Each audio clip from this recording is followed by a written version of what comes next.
What's your take on it? इस दफ़ा का बाकी बजट मुझे लगता है कि कमर तोड़ है। खुदा के लिए रहम कर दे इस मुल्क के। अब गाड़ियाँ बजट से बाहर हो गई। गाड़ी जो है ना वो आपके बजट से हमेशा बाहर होती रहेगी और महंगी होती रहेगी। जो लड़ाई चल रही है इम्पोर्टेड गाड़ी की, जब तक हम ये फैसला नहीं करेंगे ना कि हमने गवर्नमेंट ने न्यू वर्सेस ओल्ड को आपस में बिठा के उनका पंजा लड़वाना है, तब तक काम नहीं होगा। अब ऑटो का जो कंज्यूमर है ना वो तो एक ऐसा बकरा है जिसको आप बार बार ज़िबा करते हैं। गाड़ी खरीदा 50% टैक्स, वो गाड़ी लेके आया, रजिस्ट्रेशन कराने गया, फिर आपने परसेंटेज ऑफ वैल्यू पे गाड़ी रजिस्टर की। इस बजट में ये तमाम हेड्स बढ़ा दिए यार। अभी तो जो वो कर रहे हैं उससे नॉन फाइलर का पता नहीं, फाइलर मर जाएगा। तो हमारे मुल्क में भी जो महंगाई डाली जो IMF पे, किस गरीब ने देखा IMF फोन, मतलब ये जो टोकन है IMF ने उड़ाए हैं। क्या मशवरा देंगे इन हालात? अभी फिलहाल बोर्ड ये है कि आगे खतरनाक बोर्ड है। अगले 2 साल में तो सर नीचे फेंक के अपने खर्चे कम करके जो बंदा गुजार लेगा।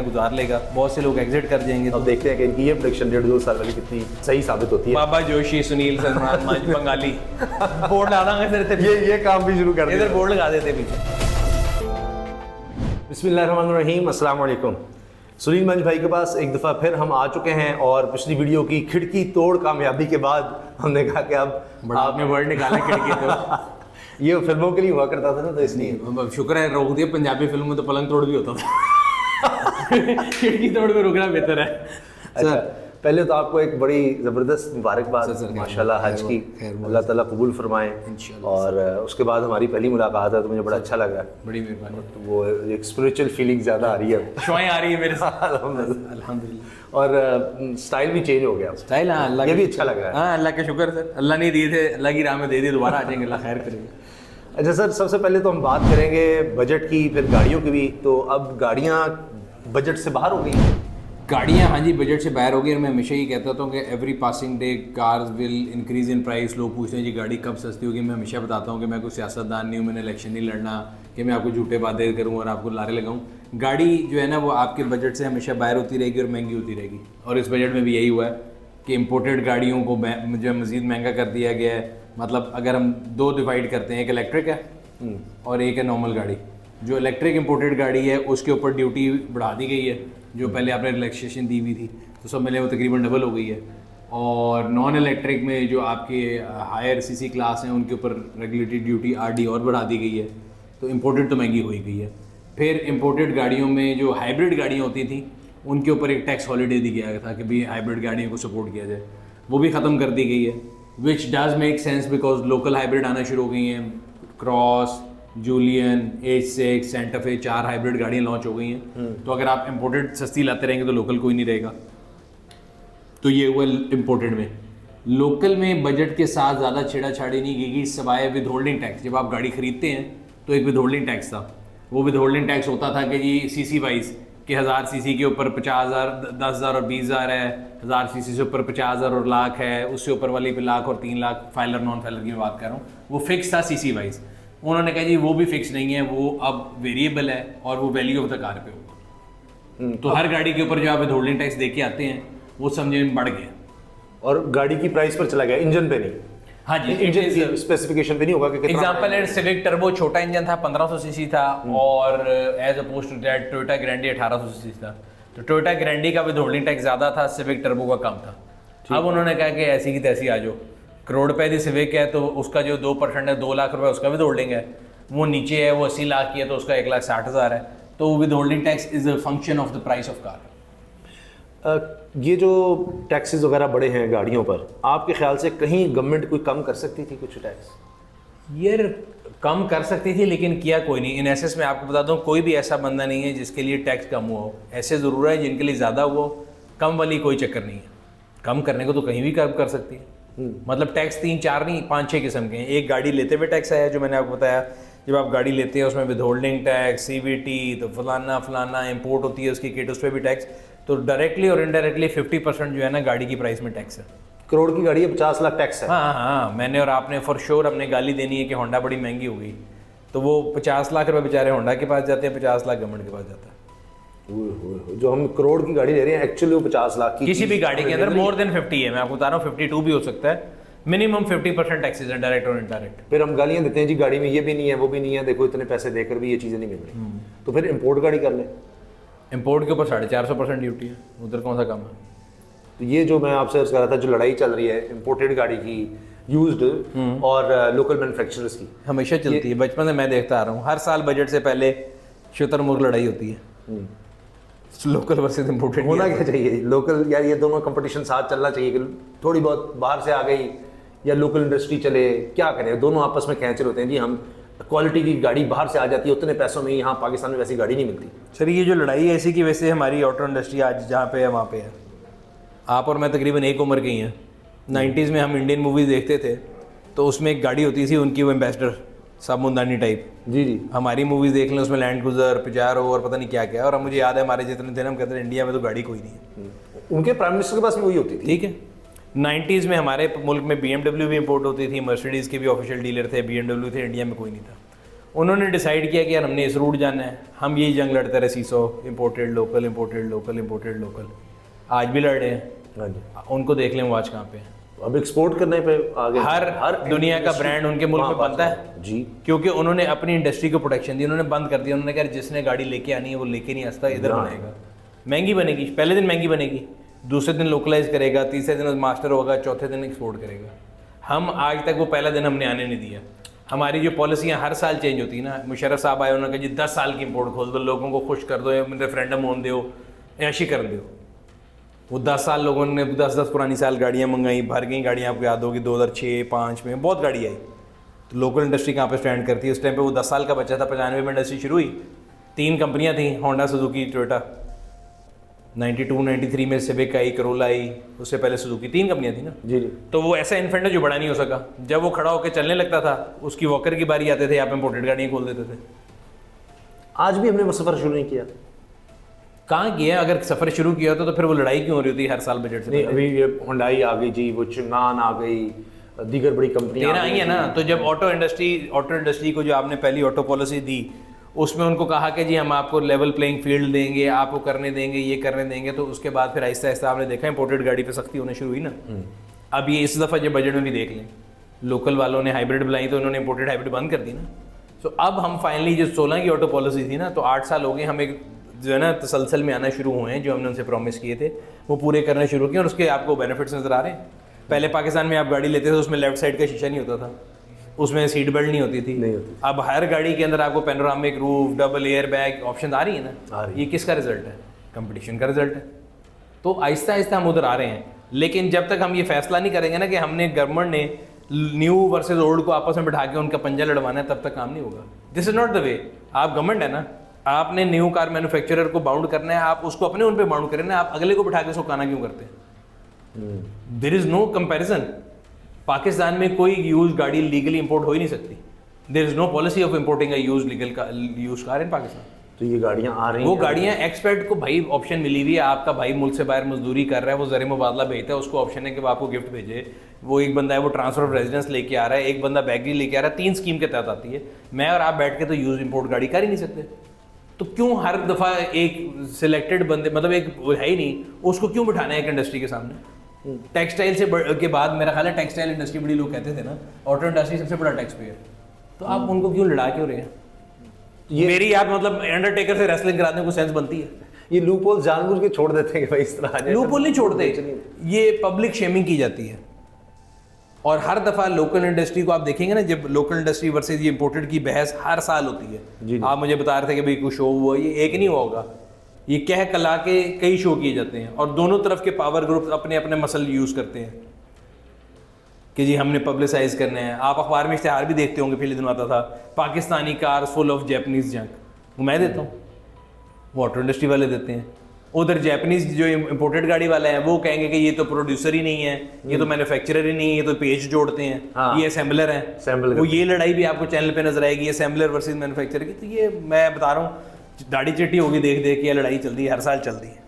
बजट पर आ जाते हैं। जिस तरह दिसंबर में बर्फबारी और सर्दियों गर्मियों में बिजली के बिल आते हैं, उस तरह ये भी हर साल आता है। बजट पर आ जाते हैं। What's your take on it? Budget पे सर मेरी टेक ये कि मैं बचपन से देख रहा था कि पाकिस्तान में ना जब बजट आता है ना, तो जो बजट पेश कर रहा था वो कहते हैं हमने मुल्क दोस्त पेश किया, और अपोजिशन कहती थी कि गरीबी कमर तोड़ दी। और ये भी एक फैशन था। बट इस दफ़ा का बाकी बजट मुझे लगता है कि कमर तोड़ है in real sense. In autos की मैं देख रहा हूँ, बाकी नहीं मुझे पता। अच्छा, मतलब ऑटो का जो कंज्यूमर है ना, वो तो एक ऐसा बकरा है जिसको आप बार बार ज़िबा करते हैं। गाड़ी खरीदा 50% टैक्स, वो गाड़ी लेके आया, रजिस्ट्रेशन कराने गया, फिर आपने परसेंटेज ऑफ वैल्यू पे गाड़ी रजिस्टर की, फिर वो पेट्रोल डलवाने गया, आपने 60 रुपये पेट्रोलियम लेवी पर लीटर ले ली, फिर वो सड़क पे लेके निकला तो आपने पार्किंग चार्ज ले लिए, कहीं आपने टोल ले लिया, कहीं आपने ब्रिज का चार्ज ले लिया, फिर वो सड़क पे लेके लेकर आपने सालाना टोकन ले लिया, तो वो तो बेचारा टैक्स दे के मर गया। और इस बजट में ये तमाम हेड्स बढ़ा दिए गए हैं, रजिस्ट्रेशन चार्जेस भी बढ़ा दिए, मेंटेनेंस भी बढ़ गई ना, ऑयल चेंज आपने करवाना है वो तो चले एंड पे है ना। मैं कह रहा हूँ आपने रजिस्ट्रेशन भी बढ़ा दी जी, फिर आपने उसका टोकन भी बढ़ा दिया, फिर आपने टोल भी बढ़ा दिया, मोटरवे पे टोल भी बढ़ गया जी। फिर पार्किंग फीस भी 30 से 50-100 पे आ गई है। मतलब हर चीज़ महंगी कर दी है। तो मुझे तो नहीं लगता कि इसके आगे कोई चीज़ रहेगी गाड़ी वाले के पास। और हमारे पब्लिक ट्रांसपोर्ट का भी बुरा हाल है कि आप कह तो देते हैं कि यार पब्लिक ट्रांसपोर्ट आप यूज़ करें, उससे पेट्रोल की भी बचत हो जाएगी, खर्चा भी कम हो जाएगा आने का, लेकिन वो ऑल्टरनेट अभी तक उस तरह का नहीं सका वायबल है। सही चंद शहरों में आप कह लेंगे जनाब बस है ना होने के बराबर है। मतलब जितने लोग, अगर आपने इश्तिहार और सोशल मीडिया पोस्ट पे 4 बसें लगानी हैं, वो तो हर जगह, कराची में भी ईवी बसेस चल रही हैं, बड़ों कितनी है वो आपको भी पता है, मुझे भी पता। अच्छा, हमारे जो बैंकर वज़ीर ख़जाना है उन्होंने कहा है कि हमने ये इस तरह ही ख़त्म कर देनी है नॉन फाइलर की, ये कोई चीज़ नहीं है। आप भी इसके बड़े एडवोकेट हैं यार, ये क्या होता है टैक्स? बिल्कुल सही कहते हैं। नॉन फाइलर का मतलब ये है कि मैं कह रहा हूँ कि भाई मैं नहीं टैक्स देना चाहता, जो करना कर लूँ।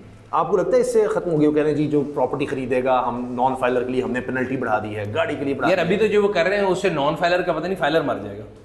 जो ये बजट आया ना, इसमें फाइलर के ऊपर जितने टैक्स हैं, नॉन फाइलर का मुझे पता नहीं, मैं नॉन फाइलर नहीं हूँ, मुझे नहीं पता नॉन फाइलर क्या होता है, होना ही नहीं चाहिए। बट फाइलर कब बनेगा? जब आप लोगों के लिए टैक्स इजी करेंगे। सिंपल सी लॉजिक है यार, अगर आप चाहते हैं कि आप नॉन फाइलर हैं, मैं चाहता हूँ आप फाइलर बन जाए, तो मैं इतना कम रेट रखूंगा टैक्स का कि आप देंगे यार नॉन फाइलर से बेहतर मैं फाइलर ही बन जाऊँ। ठीक है, जब आपको पता हो कि आप उस साइड पे बैठे हैं, ये नॉन फाइलर है और ये फाइलर है, और ये हर साल बुरा होता जा रहा है, तो आप कहेंगे भाई मैं उधर ही ठीक हूँ। इस दफ़ा भी फाइलर पर ज़्यादा टैक्स बढ़ गया है, तनख्वाहदार पर भी ज़्यादा टैक्स बढ़ गया है, उसके लिए मसाइल है क्योंकि वो पहले ही उस नेट में है कि तुम तो पकड़े जाओगे। बिल्कुल। तो आपको अभी भी लगता है नॉन फाइलर बच जाएगा? वो कहने जी उसके लिए हम मोबाइल फ़ोन का कर देंगे, मसला कर देंगे, जायदाद की खरीदो फरोख्त, तो कोई और हल निकाल लेगा आपके ख्याल से? कहाँ से बचेगा? यार जिस अनडॉक्यूमेंटेड इकॉनमी में और आप रहते हैं, अभी तक तो यही प्रूफ हुआ है कि जो नॉन फाइलर है वो अक्लमंद है। मैं और आप फाइलर, सैलरी क्लास, हम बेवकूफ़ लोग हैं, हम शिकंजे में आए हुए हैं, हमारा गला और दबाई जो, और दबाई जो, और दबाई जो। कब तक ऐसे? अब तो हाल ही हो गया कि 50%, वाकई अभी आप और मैं हिसाब लगा रहे थे कि यहाँ तक है कि 100 रुपया जो बंदा कमा रहा है, 50 रुपये उसने टैक्स दे दिया, GST लगा दिया, फलां दे के उसके पास 25 रुपये, या आप कहते हैं शायद 18 रुपये मेरी कैलकुलेशन से बचते हैं, 18 रुपये बचते हैं उसके पास। तो कहाँ जाएगा वो? और उसी बंदे को आप निचोड़ रहे हैं और कहते आप ये हैं कि नहीं हम टैक्स बेस बढ़ा रहे हैं, दूसरे की तरफ भी आ रहे हैं, लेकिन अभी तक आया तो कोई नहीं। इस बजट में भी I would be a happy man अगर वो जो भी है आप बता रहे हैं बैंकर, अगर अगले साल वो बताएं कि हमने इतने नॉन फाइलर से फाइनल कन्वर्ट किए, उनसे कितना रेवेन्यू कैलकुलेट किया, पता लग जाएगा ना। कि मैं कहूँगा जी पहले फाइलर इतने थे, इस कमरे में 3 फाइलर थे, वो 100 रुपये देते थे, फिर इस साल उन्होंने 200 दे दिया, इन पर डबल कर दिया। वो जो नॉन फाइलर था उसको पता किस तरह का इंक्रीज सुनाएंगे, 4000% इंक्रीज हो गया। वो 1 रुपये देता तो 4000 दे दे, 4000% इंक्रीज हो गया। वो नंबर क्या जो है ना गोरख धंधा होगा, प्रैक्टिकली क्या है, हर साल वही ज़िम्मा वाला जो फाइलर है। अगर कोई बंदा नॉन फाइलर है तो उसके लिए कितनी पेनल्टी? क्या वो बहुत ज़्यादा टैक्स है क्या, या ये बंद कर देना चाहिए, गाड़ी खरीद नहीं सकता वो? सर मैं कहता हूँ नॉन फाइलर गाड़ी ना खरीद सके, नॉन फाइलर को आप कोविड की वैक्सीन ना दें, नॉन फाइलर को आप वोटिंग राइट ना दें, बहुत अच्छी बात है। दूसरी टर्म देनी क्यों है उसको? आप और मैं एक घर में रहते हैं, हम 2 भाई हैं, ठीक है, एग्जाम्पल है। वाले साहब कहते हैं कि बेटा घर का खर्चा चलाओ, आप कहते हैं मैं चलाऊंगा, मैं कहूँगा मैं नहीं चलाऊंगा, मैं नॉन फाइलर हूँ, आप फाइलर हैं, तो मुझे उस घर के अंदर कोई राइट नहीं होना चाहिए। उस घर में क्या खाना पकेगा आप डिसाइड करेंगे। अभी भी नॉन फाइलर गाड़ी खरीद सकता है? उस गाड़ी भी खरीद सकता है, प्रॉपर्टी भी खरीद सकता है। वो ज़्यादा देगा ना, टैक्स ज़्यादा देगा तो काफ़ी। यार ज़्यादा दे देगा क्या है, एक गाड़ी के फाइलर 1.5 लाख दे रहा है, वो 3 लाख दे देगा, 6 लाख दे देगा। तो जो फाइलर अपनी इनकम का अभी हम कैलकुलेट करके हटे इतना % दे के आ रहा है, नॉन फाइलर ने कहा है कि मैं नहीं बताऊंगा मेरा क्या है, तो मैं नहीं बताऊंगा कि आप 6 लाख ले लें, क्या फ़र्क पड़ता है। वो 6 करोड़ रुपये कमा रहा है, उसमें 6 लाख दे देगा, वो टैक्स ही नहीं दे रहा ना भाई। हाँ, वो बस गाड़ी पर एक दफ़ा दे दिया, या प्लॉट उसने कभी खरीदा है, जायदाद वो जब खरीदी, कितनी बारी उसने गाड़ी खरीदनी होगी? बहुत ज़्यादा, साल में 1 दफ़ा लेगा, 1-2 दफ़ा लेगा, बहुत ही कुछ ज़्यादा होगा, साल में नहीं तो 3-4 साल में 1 दफ़ा लेगा। एवरेज तो ये होगी। तो तनख्वाह तो आपकी मेरी हर महीने आ रही है, हर महीने, तो मैं और 8 महीने हम पैसे दे रहे हैं, वो क्यों नहीं दे रहा? क्योंकि वो नॉन फाइलर वो बाहर है उस टैक्स में, क्योंकि आपने नॉन फाइलर की टर्म रखी हुई है। नाउ नॉन फाइलर फिर क्या होगा, सारे फाइलर होंगे, बात खत्म होगी। तो यूजलेस ही टर्म। GST जो खाने पर भी लग गई है, दूध के डब्बे पर भी आ गई है। अभी मैं देख रहा था बड़े इश्तिहार आ रहे हैं जी, 295 रुपये का लीटर दूध अब 370 रुपये का हो गया जी। पेट्रोल से महंगा लीटर दूध है वजन। 300, अब आप ये देख लें कि जी 295 370 रुपये का हो गया। तो और इसी तरह अब खाने पीने की चीज़ों का भी हो गया। ये टैक्स, ये भी आप समझते हैं कि बहुत ज़्यादा खौफनाक, देखिए बजाय कि चूंकि वो नॉन फाइलर की टर्म अभी तक चल रही है, वो देखेगा तो यहाँ से ले जाओ। मसला ये है कि दुनिया में 2 किस्म के टैक्स होते हैं, या आप डायरेक्ट टैक्सेस में होते हैं या इनडायरेक्ट में। जिन मुल्कों में अगर आप देख लें यूएई वगैरह जिनको कहते हैं लोग नॉन टैक्स हैं, उनमें 5% वैट है, अभी शुरू हुआ है, मिनिमल है बट हर बंदा दे रहा है, ठीक है। या अगर फ़र्ज़ करें आप यूके में चले जाएँ, वहाँ पे या अमेरिका में चले जाएँ, लोग कहते हैं जी इनकम पे टैक्स उधर भी 30-35% है, फिर उधर जनरल सेल टैक्स नहीं है ना। इनडायरेक्ट या डायरेक्ट 2 हो सकते हैं ना। आप कह रहे लोग टैक्स नहीं दे रहे तो हमने ठीक है आपकी इनकम पे कोई टैक्स नहीं रखा, आप ज़िंदगी में इनकम से क्या करेंगे, खर्चा ही करेंगे ना, खाना लेंगे, पैम्पर लेंगे, दूध लेंगे, सिनेमा देखेंगे। उन्होंने कहा ठीक है हर चीज़ के ऊपर जनरल सेल टैक्स लगा दो। हमारे क्या है, पहले 45 लाख रुपए दे के हो इनकम ਦੇ ਵਿੱਚੋਂ, फिर ਜਿਹੜੇ 55 रह गए ने उससे जाके खर्चो, फिर 25% GST दे के आ जाओ, फिर 30 रह गए ने फिर जाके खर्चो, फिर दे के आ जाओ। So we are living in a hybrid system जिसमें आपको क्रश करके रख दिया गया। और वो उसने भी देना है जो जितना मर्जी अमीर है, जो गरीब तरीन है उसने भी उतने ही पैसे। सर उसकी सबसे बड़ी एग्जांपल जो कहते हैं ना वो ये, अगर आप 1 लीटर पेट्रोल डलवाते हैं उसमें 60 रुपये पेट्रोलियम लेवी है जी, जो बढ़नी है। आप एक लैंड क्रूजर चलाते हैं, मैं एक CD70 चलाता हूँ, हम दोनों के लिए 1 लीटर के अंदर 60 रुपये टैक्स है। क्या ये मसावात है? Do you think it's equity? तो अब आपके सामने इससे ज़्यादा अनइक्वल टैक्सेशन का इंसिडेंस कैसे हो सकता है? ये कोशिश बड़ी दफ़ा हुई है, बार बार बात करते हैं मोटरसाइकिल वाले के लिए हम कम कर देंगे, इम्पॉसिबल है सर। वो मुझे याद है पिछले दिनों उन्होंने कहा था जब PDM की गवर्नमेंट थी, मुसद्दिक मलिक साहब बड़े अच्छे आदमी हैं, बड़े अच्छा बोलते हैं, मैं बड़ा उनको फॉलो करता हूँ। अब भी काबीना में है, अरे मैं उनको बड़ा फॉलो करता हूँ। मैंने उनको एक मैसेज भी किया था, शायद अगर वो देख रहे हैं, उन्होंने जवाब नहीं दिया कभी। अच्छा हाँ, हालांकि बड़े कम लोग होते हैं जो मेरे मैसेज का जवाब ना दें, उनमें से एक है वो। तो उन्होंने जवाब नहीं दिया। मैं उनसे समझना चाहता था कि कैसे करेंगे ये, इसलिए जवाब नहीं दिया। वो कई दफ़ा पूछ लेते हैं कैसे कर लेते हैं, तो मैं उनसे पूछना था कि कैसे करेंगे। उन्होंने बताया था एस्क्रो अकाउंट होगा, ये होगा, वो होगा। वो पेपरों पे बहुत अच्छा है, एक्सेल शीट पे भी बड़ा अच्छा है, प्रैक्टिकल सड़क पे नहीं बन सकता। वो पता है लगेगा कि सुनील साहब जिहड़े ने ना दफ्तर 10 लोगों को मोटरसाइकिल के चक्कर से 10 लीटर अपने हमर च पवाया है, तो वो यही होगा। वो प्रैक्टिकल नहीं है। कई पॉलिसियाँ ना देखें, हम बचपन में इकनॉमिक्स में पढ़ते थे कि पॉलिसियाँ पेपरों पे और होती हैं। अच्छी पॉलिसी वो होती है जो कि आप मैथ्स लेवल पे उसको कम कॉस्ट में एडमिनिस्ट्रेटर कर सकें। आपके सामने ही है ना जी जी। आपने पूरे मुल्क को कोविड वैक्सीन लगाई ना, लग गई। जहाँ पे वेलो वहाँ काम हो जाता है। आप कहेंगे जी हमने पंप ही लैदा बना देने, अगर मेरे से पूछेंगे ना, आप कहेंगे इसका तरीका बता दें, मैं बता दूंगा आपको वो तरीका क्या है। आप गरीब की मोटरसाइकिल को इलेक्ट्रिक पे शिफ्ट कर दें, मैंने आपको एक दिन पहले भी बताया था, पैसे बच जाएंगे। बट अगर वेलो कहते तो हैं लेकिन अभी तक वो हो नहीं सका। ये बताएं, ये बिजली की कीमत बढ़ रही है, गैस और आज बढ़ा दी है नेपरा ने 5 रुपये। हाँ जी, वो बढ़ा दी है और वो मुसलसल बढ़ती चली जा रही है। किसी ने बड़ा अच्छा कहा, उसने कहा जी IMF ने कहा था कि आप जितने भी पार्लियामेंटेरियन हैं उनकी भी इमरात बढ़ा दें, prime minister house, president, governors, इनके लिए इमरात बढ़ रही हैं और आप कहते हैं हमारे पास पैसे नहीं हैं, अरबों रुपया उधर जा रहा है। उन्होंने तो नहीं कहा था, लेकिन IMF के बाद आप सीधा कहते थे IMF ने कहा है, IMF ने कहा बिजली महंगी करें, सब करें। इसके इफेक्ट्स भी हर इंडस्ट्री पर आएंगे, ऑटो इंडस्ट्री के साथ साथ बिजली की। यार बचपन में हम सुनते थे, वो बाहर के जो लोग हैं ना, वो एक टी-शर्ट थी, आपने शायद देखी नहीं थी, कि what ever I do wrong I blame it on al Qaeda. पढ़ी थी कभी? दुनिया में जहाँ की दहशतगर्दी होती थी वो अलकायदा पर डाल देते थे। तो हमारे मुल्क में भी जो महंगाई डाली जो IMF पे, किस गरीब ने देखा IMF कौन है? मतलब ये जो टोकन है IMF ने उड़ाए हैं, उसका तो कोई ताल्लुक नहीं ना। ये तो सूबाई, देखिए IMF का किसी सूबाई की हुकूमत से कोई ताल्लुक नहीं है। An excise and token tax is a subject of provincial governments. So जो पंजाब का टैक्स है वो पंजाब गवर्नमेंट लेके जा रही है, सिंध का जो टोकन है वो सिंध लेके जा रही है, इस्लामाबाद कैपिटल टेरिटरी लेके, इसका किसी IMF से ताल्लुक नहीं है। गालियाँ इस पर भी IMF को दिले। ये बिजली, गैस, इसका क्या इफेक्ट होता है किसी भी इंडस्ट्री पे, ऑटो इंडस्ट्री के साथ? बाकी देखिए ऑटो इंडस्ट्री के लिए सबसे बड़ी इनपुट क्या है? अगर आपने एक प्लांट चलाना है, हम नारे तो बड़ी मारते हैं कि जो अभी आपने कहा दुनिया में इंडिया एक्सपोर्ट कर रहा है, आज आप पाकिस्तान में मुझे बताने ना कैसे एक्सपोर्ट करेंगे जब आप कंपेटिटिव ही नहीं है। रीजन में सबसे बिजली महंगी आपकी है, महंगी के अलावा आती भी नहीं है। ठीक है, तो पॉइंट ये कि वो नारे बड़े आसान हैं, लेकिन जब आपकी हर इनपुट कॉस्ट महंगी है तो आप कैसे कम्पीट करेंगे दुनिया में? भाई 5 रुपये यूनिट बढ़ाई जाएँ, गैस बढ़ाई जाएँ, फिर जब कोई सियासत लड़नी हो तो होगा जी इंडस्ट्री की गैस बंद कर दो, इंडस्ट्री की बिजली बंद कर दो, क्योंकि एक इंडस्ट्री से 100 घर चल जाएंगे। वोट तो 100 घरों ने देने, इंडस्ट्री ने कौन सा वोट देना है?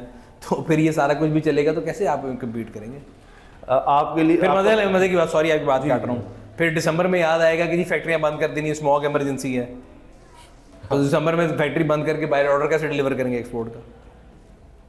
तो ये सारी बातें मतलब जज्बाती हो के एक्सेल पे चीखें मारना फ़र्क है, प्रैक्टिकल लाइफ फ़र्क है। एंटरप्रेन्योर्स के लिए, इंडस्ट्रियलिस्ट के लिए जो अपना काम कर रहे हैं, आप तो हर तरह से हैं, तनख्वाहदार में भी आप देख रहे हैं, इंडस्ट्रियलिस्ट या एंटरप्रेन्योर, उसके लिए आप क्या मशवरा देंगे इन हालात में, अभी क्या करें?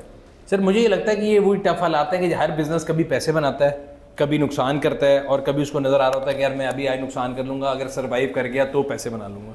सो अगले 2 साल में तो सर नीचे फेंक के अपने खर्चे कम करके जो बंदा गुजार लेगा। बहुत से लोग एग्जिट कर जाएंगे 2 साल बाद, जब सर्वाइव कर जाएगा। बिजनेस का रूल है सर, देखें हमेशा ऊपर नीचे होता रहता है, और आप साइकिल के किस हिस्से में ये डिपेंड करता है। तो जब 2 साल बाद लोग निकल गए होंगे, फिर आप जो बिजनेस में कम लोग ले जाएंगे, आप फिर पैसा बनाएंगे, फिर और लोग आपको देख के आ जाएंगे कि ये बड़े पैसे बना रहा है, फिर वो निकल जाएंगे। तो ये लाइफ साइकिल पूरी दुनिया में चलता रहता है। चलिए, उम्मीद किए करें ना कि 2 साल टफ हैं आपके ख्याल से, 2 ईयर्स। अभी 2 साल आ रहे हैं, आगे भी हो जाएंगे। नाजों को मोड़ बड़ा भी हो सकता है। अभी फिलहाल मोड़ ये है कि आगे खतरनाक मोड़ है। और किसी ने अब मोड़ कितना लंबा है नहीं पता। अब वो लतीफ़ा ना किसी ने हाथ लगाना कहा अगले 6 महीने आपके लिए बड़े मुश्किल हैं। अच्छा, उसके बाद आसानी हो जाएगी? कहते नहीं, आपको आदत हो जाएगी। अच्छा, मैं क्या कर उसके बाद आप फौत हो जाएंगे। तो वही बात मैं कह रहा हूँ, आगे नाजुक मोड़ आ रहा है, आगे खतरनाक मोड़ है। वो मोड़ कितना लंबा है ये नहीं पता। लेकिन वो खतरनाक मोड़ में हम आ चुके हैं सर। हाँ, पिछले 1-2 साल से हैं। जब से आप देखें ना, ये जो पॉलिटिकल टर्मोइल चल रहा होता है, इंस्टेबिलिटी होती है, सारा कुछ होता है, तो चीज़ें परेशान होती हैं। अब मुझे ये लगता है कि थोड़ा अगर आप पिछले 1 साल से देखें, अगर आप इकोनॉमिक्स के स्टूडेंट हों, तो चीज़ें are coming back on their attack in a sense के डॉलर का रेट वही है। पेट्रोल ऊपर गया था, पिछले 5 दफ़ा नीचे है, इस दफ़ा खाली 7 रुपये ऊपर गया है। 300 से अभी भी हम 200 कुछ पे खड़े हैं। डॉलर भी 278 पे खड़ा है। कमोडिटीज़ की प्राइसेस भी नीचे आ रही हैं, और उसमें मैं ये नहीं कह रहा कि गवर्नमेंट ने को बड़ा तीर मारा है। ब्लेसिंग इन डिस्गाइज समझ लें। अब ग्लोबली अगर पेट्रोल की प्राइस नीचे आ रही है, उसका पीडीएम गवर्नमेंट से कोई ताल्लुक नहीं है। इसी तरह जब ऊपर जाती है तब भी कोई नहीं है। बट हमारे यहाँ पे लोग कहते हैं जब थल्ले जाड़ी ऐसी की थी है होते गई तो तुझे जिम्मेदार हो। तो उस लिहाज से आई थिंक वो स्टेबिलिटी उस तरह से चीज़ों में है। अभी अगर 1-1.5 साल स्टेबल रह जाएगा तो चीज़ें बेहतर होगी। अगर ये फिर ऊपर की तरफ जाना शुरू हो जाएगा तो ख़राब हो जाएगा काम। चलेगा, फीडबैक का इंतजार रहेगा। सुनील मंच साहब कह रहे हैं कि जी देखें, अभी तक तो यही प्रेडिक्शन कह रहे हैं कि 1.5-2 साल ज़रा टफ हैं। बाकी इन्होंने पेट्रोलियम लेवी का सबसे पहले बता दिया था कि ये होने जा रहा है, और महंगाई का भी इन्होंने पहले इशारा दे दिया था। तो अब देखते हैं कि इनकी ये प्रेडिक्शन 1.5-2 साल वाली कितनी सही साबित होती है। बाबा जोशी, सुनील, सलमान, बंगाली बोर्ड लगा देंगे। ये काम भी शुरू कर दिया। इधर बोर्ड लगा देते पीछे। आप थंबनेल बनाए ना, बंगाली बाबा मैं बना हूं और मैंने पीछे वो खोपड़ियां लगाई हुई। फिर लोग देखने आ जाएंगे नए हेयर कट के साथ। शायद कोई वो तांत्रिक आया है और उसने कोई नया वो जोड़ निकाला है। हाँ, अब सुनील मंच साहब नए रूप में, तो पता लोग अब बाहर लाइन लगा खड़े हो जी, हमें भी बता दें क्या। भी दसो। तो जनाब, थैंक यू सो मच, इजाज़त दें, अल्लाह हाफ़िज़।